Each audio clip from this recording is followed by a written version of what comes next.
Ladies and gentlemen, your future educators.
Sa Dalan na Panagbangat.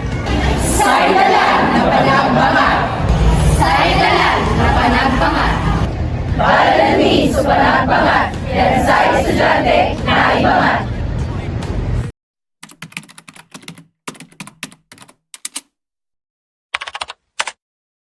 Action research addresses teaching and learning issues by improving practices through actionable plans. In this activity, field study students will study its parts, create a plan, and apply it to enhance classroom practices.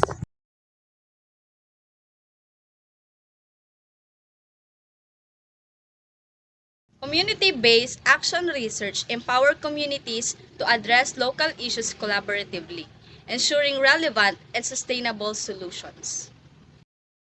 Planning how we will drop the CWAR is an essential process to keep us in track. It involves setting clear objectives, identifying the problems, and outlining methods for data collection and analysis. In analysis part, the table evaluates the difficulty of writing an action research plan. In the part of situation, preliminaries, introduction, problem identification, presentation and interpretation of data, and findings, conclusion, and recommendations are being rated as fairly difficult, while the generation of alternative solution and the plan of action is being rated as moderately difficult. And lastly, the researchers considered the difficulty of the reflection as not difficult. The proposed action research plan utilizes digital flashcards to improve students' memory retention in classrooms. This innovative approach, focusing on active recall and spaced repetition, offers measurable outcomes such as test scores comparisons. The plan also encourages self-directed learning and student empowerment. This research explores the use of digital flashcards to enhance memory retention in students across various academic disciplines. Traditional methods like rote memorization and passive reading are ineffective as students struggle with encoding, storing, and retrieving information. This study aims to improve cognitive processes. Traditional flashcards have evolved into digital ones, offering more convenience and effective. Digital flashcards are portable and customizable. They use methods like spaced repetition to help you study efficiently. Overall, digital flashcards make studying easier, more interactive, and more effective. Technology enhances digital flashcards by allowing customization with multimedia, using spaced repetition for better memory, tracking progress, enabling cloud syncing across devices, and supporting collaboration. It also adds gamification to make studying more engaging and effective. The significance of this study is to evaluate the effectiveness of digital flashcards. It lies in its potential to improve memory retention, benefiting educators, administrators, and students. It also serves as foundation for future research on technology in education. Our group chose the adjective empowering to characterize our experiences with completing the activity and writing the 4 parts of the action research. As we work together to research, develop, and revise each component of the activity, we were all driven to take ownership of our duties and contribution.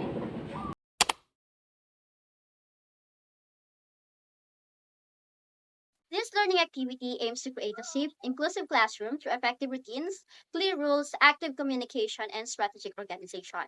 It incorporates interactive and collaborative strategies to address diverse learning styles, fostering trust and promoting student collaboration for a thriving learning environment. We interviewed Mr. Christian Sipalaming, a Master Teacher 1 in Araling Palipunan and ESP with 2 years of private schools experience and 8 years in government service. But as to how he managed his classroom, he emphasized the importance of knowing students' quality, strengths, and weaknesses, adapting strategies flexibly, using interactive games to engage learners before discussion. To make lessons relevant, understand your students' qualities, learning style, strengths, and weaknesses. Engage them through personalized plans, flexible choices, and hands-on activities using the flipped classroom approach for an inclusive and dynamic learning experiences. Based from our observation, a typical classroom is structured with an instructional space where learning materials were placed, a teacher station for the instructors, the sitting seats of students where collaborative learning was made, and a space for learning resources like books, technology, and laboratory.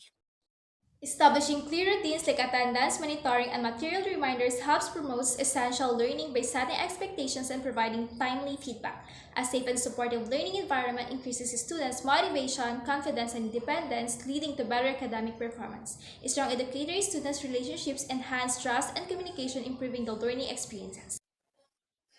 They started from checking attendance to closing recaps. These routines aren't just about keeping things organized, but making the learning fun and engaging. Students feel safe and ready to learn, and teacher can focus on what matters most. A safe and conducive learning environment boosts students' confidence, fosters creativity, and enhances academic and social emotional development by reducing stress and promoting positive interactions. In such an environment, students are empowered to take risks, collaborate, and realize their full potential, growing holistically and resiliently. Rules and regulations play a significant role in creating a safe and conducive learning environment. These help people in molding their personality by simply putting respect and inclusiveness, honesty and integrity, responsibility, punctuality, and open communication as part of their daily life. As pre-service teachers, it is important to incorporate these rules and regulations to provide a fair and just environment for the students' learning and development. We will establish a safe and inclusive environment with clear rules, open communication, and proactive measures to address bullying. Technology integration will boost engagement and promote digital citizenship, while regular progress monitoring ensures individual needs are met and supports a growth mindset.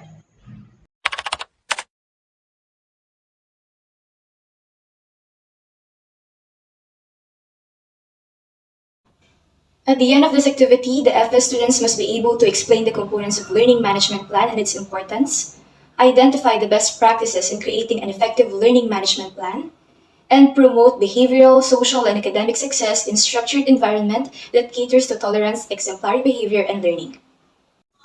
According to Sir Christian Palamin, classroom design is very important to catch the interest of the students before class discussion, as a classroom with an organized design will have positive impact on student learning. And in addition to this, rules and discipline also greatly affect student behavior, as he also believes that in implementing classroom rules, authority is very important. Learn to establish an environment with an effective classroom management. One of the key components is to make a routine in which the teacher and the students will be more productive. According to Sir Palamin, assessment for learning is very important to be employed after the discussion to know if student really acquire learning. When it comes to communicating with students, Sir Palamin communicates with his student mostly through linguistic means. He is using simple words during discussion so that the student will understand the lesson easily. The interview highlights the importance of effective classroom management in creating a positive learning environment. It emphasizes understanding student needs, using effective communication, and setting clear rules to reduce conflicts. Proper classroom management helps minimize distraction, maintain student engagement, and foster a respectful, community-driven atmosphere that support both emotional and academic growth. Our set of ideals, values, beliefs, and goals of learning management plan is focused on promoting student-centered learning and ensuring that teaching methods address the diverse needs of the learners. A well-managed classroom provides a secure, organized space that encourages students' expressions and collaboration, promoting motivation and engagement. Effective classroom management is key to supporting students' focus on minimizing distractions, ensuring they can reach their full potential. In order for us, future educators, to make learning environment for every learners safe and effective, what we will do is that we will provide materials that they need. Just like, for example, self-table and self-chair. Because we believe that self-growth is a must in order for them to help this society be more progressive. And at the same time, just by being collaborative, we should also focus on ourselves. Why? Because the collective power that we hold can really help an environment in order for them to be inclusive and powerful. This question asks about classroom rules to maintain discipline and order and how to ensure student safety and security. The answer focuses on rules promoting respect and active participation and welcoming environment. Question 2. These questions ask about strategies for rewarding good behavior and addressing misbehavior. The answer describes a balanced approach using verbal praise and small rewards and point system alongside escalating consequences for misbehavior.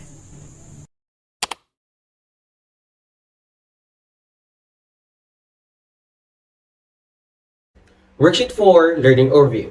Worksheet 4 provides a learning overview about designing and incorporating appropriate learning strategies. It exposes you and allows you to examine different lesson plan, its part, and an opportunity to construct a lesson plan. Early teacher lesson plan models, the 7 E's 5 Ks, and the 10-part plan. Each model has a unique approach. The 7 E's models promotes active learning with stages: elicit, engage, explore, explain, elaborate, extend, and evaluate. It encourages inquiry, discovery, and students' involvement throughout the lesson. The 5 E's models is efficient, focusing on aims, activate, analyze, apply, and assess. It's designed for quick lessons where students can swiftly apply what they've learned. The 10-part lesson plan is structured and detailed. It includes stage like review, purpose, examples, practice, mastery, practical application, and evaluation. Ensuring deep understanding and comprehensive learning, each module includes different goals. The 7 E's is quick for inquiry-based lessons, the 5 E's for quick, focused lessons, and the 10-part plan ensures for comprehension with detailed steps and assessment. The lesson plans were well structured, aligned with curriculum standards, and included activities like KWL charts, Venn diagrams, group discussions, and formative assessments, ensuring active student participation.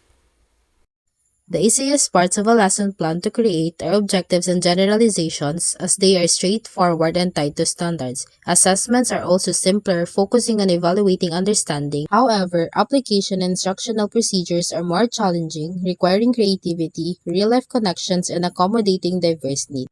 Varied lesson plan use varied methods, including demonstration, direct instruction, and a student-centered approach like inquiry-based learning. Activities and assessment align with learning outcomes, ensure smooth flow, reinforcing objectives, and preparing students effectively.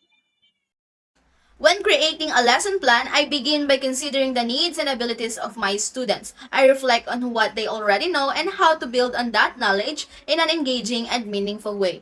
I start by identifying clear, achievable learning objectives that focus on both skills and understanding. These objectives are usually specific and measurable. Clear objectives, a variety of teaching techniques, continuous evaluation, inclusive support, and technology integration are all incorporated into the data lesson plan to promote effective, student-centered, and enjoyable learning. The reflection underscores the transformative power of strategic planning and collaboration in overcoming lesson planning challenges, highlighting adaptability and student-centered approaches as keys to impactful teaching.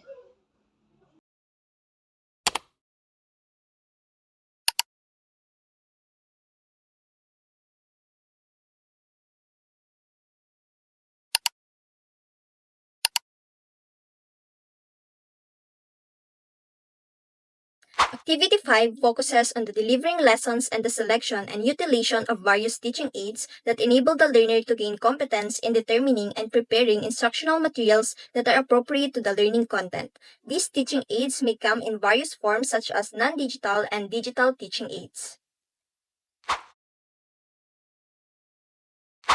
In our teaching demonstration, we use an inductive, learner-centered approach with PowerPoint presentations to enhance engagement and foster critical thinking while minimizing material costs. However, we noted challenges such as potential delays, power interruptions, and the need to improve text clarity and readability for better students' comprehension. Video makes the student more interactive and provide clearer explanations of the lessons. However, lengthy videos may bore students and unstable HDMI connection can disrupt the presentation, leading to distracting them. To maximize effectiveness, ensure videos are brief yet comprehensive, leaving enough time for discussion. Printed pictures enhance learning by clarifying concepts and engaging students but can pose challenges such as distractions, misinterpretations, and material limitations, highlighting the need for careful selection and improved visibility. Realia are considered the most effective instructional medium, providing tangible mental images for abstract words. However, not all realia are suitable for classroom study due to size limitations.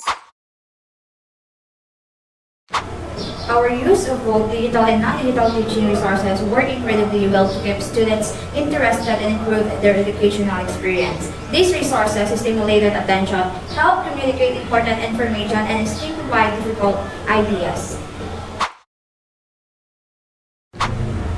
Dalan digital material encourage hands-on engagement and real-world languages. The digital age accommodated many learning styles. In addition to holding students' interest, we promoted the deeper involvement and self-discovery by striking a balance between interactive and structured content, which made learning fun and fulfilling. Feedback helps us learn and improve. If we demonstrate, we will use better visuals, shorter videos, and a writing board to make the lesson clearer and more engaging. These changes will improve student understanding and participation. In this reflection, it helps to have careful preparation, a creative perspective, and expert handling of digital resources to deliver virtual classroom instruction that cultivates engagement, interactivity, and learning objectives. Establish the goals of the session with the topic that is being taught. Create an effective, exclusive, and engaging virtual environment for learners.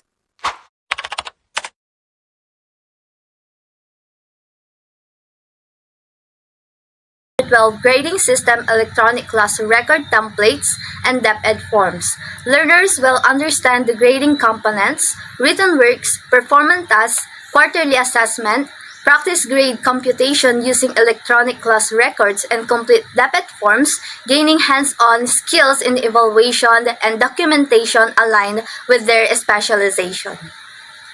In Part 1, grading system consists of different activities that we are able to compute grades by referring to the DepEd order that is used, such as the DepEd order number 8 series 2015.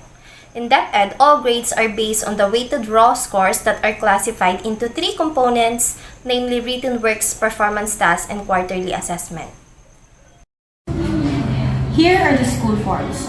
SF1 is the master list of class enrollment. SF2 is the learner's daily attendance. SF3 is the books issued and returned. SF4 is the summary of enrollment. And SF5 is the report on promotion. SF1, 2, 3, and 5 are prepared by the class advisor, while SF4 is prepared by the school head. SF6 is a summary report on promotion. SF7 is the inventory of school personnel. SF8 is the learner basic health and nutrition profile. SF9 is the learner progress report card. And SF10 is the learner's permanent academic record. Both the SF6 and 7 are prepared by the school head, while the SF8 to 10 are prepared by the advisors. In part of the analysis, it highlights the different ways to compute the grades and systematic approaches to compute the grades of the learners. It also includes the importance of accomplishing the school forms and its content, where it helps the teacher to assess informations and needs of the learners. Completing school forms is crucial for accurate records of attendance, behavior, and students' progress, supporting effective academic management. Timely submission is essential, with specific forms due at the start and end of the school year, as well as monthly and quarterly delays can lead to issues affecting the school's functionality and improvement. Here's a sample computation of grades using the DAPED assessment criteria. In this case, the specialization is science, where written works is 25%, performance task is 45%, and quarterly assessment of 30%. In addition, here are samples of various school forms from SF1 to 10. You can see in this part our reflection regarding worksheet 6, which is all about the way we assess our student in the future. As 21st century teacher, we prefer using direct assessment methods like homework, quizzes, exam, and essay because they simplify grading, provide effective feedback, and help identify student needed extra support. Electronic record also make it easier to back up data and maintain fairness and transparency in grading. In terms of the school forms, most of us found out that the school form 2, which is all about the daily attendance of the students, is the easiest to accomplish due to its simplicity and minimal time requirement. On the other hand, the school form 9, which is all about the learning progress report card of the students, is the most challenging one since it requires accurate validation of raw scores and final grades.